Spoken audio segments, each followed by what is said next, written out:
Surviving the plane crash was just the beginning. Only half of David's life vest was working, so after 8 hours of swimming without any help, the 26-year-old was starting to get cold and weak.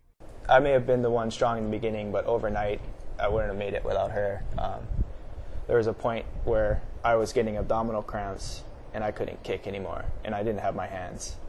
And I was telling her that, and she's like, just hang on to my ankles. And so that's what I did. And I tried to kick as much as I could. Probably wasn't doing much, but she tugged me for a good hour and a half. But Sydney's strength was tested as well. Overnight, the 23-year-old was attacked by jellyfish, stings that still scar her arms weeks later. So I was like, okay, I'll take a jellyfish sting over a shark bite. Turns out sharks weren't too far off. As the pair slowly made their way to shore, they realized they weren't alone. We're on his radar. He's looking for us. He's either sure, going to wait for us to get real weak, or he's just, I don't know what he's doing. He would go behind us, I would turn, and then I had my feet ready to just kick him if he came close. I asked him, I said, so what are you going to do if it does? And he's like, I'm going to look it in the eye.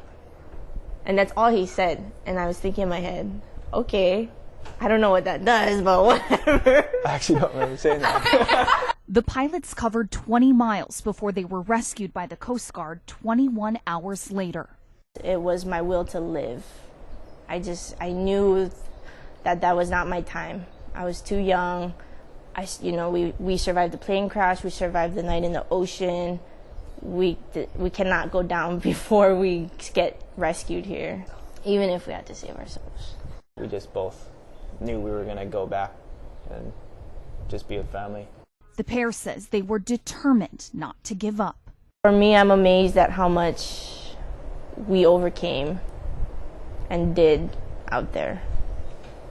You do know that people are calling you guys the miracle at sea, right? Yes.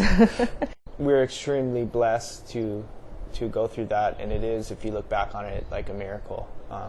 And it's due to everybody giving their prayers and thanks.